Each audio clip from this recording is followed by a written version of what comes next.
Bronchoscopy is a medical procedure through which the doctor examines your lungs from inside.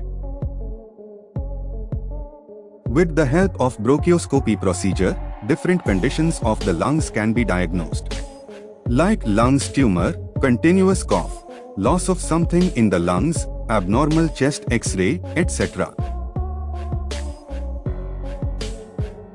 Our lungs are the essential organs in our chest, because of which we are able to breathe.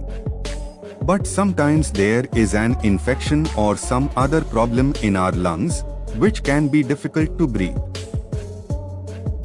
In such cases, the lungs are often examined with the help of bronchoscopy. So let's see how the procedure of bronchoscopy is performed.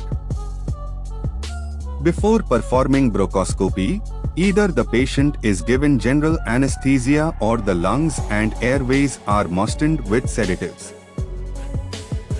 so that there is no pain during the procedure. After this, a thin flexible tube is called bronchoscope. The part of your nose is sent to the bronchioles area of your lungs.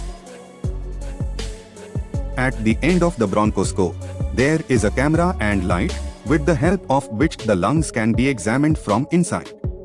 And in this way, the doctor finds out what is going on inside the lungs.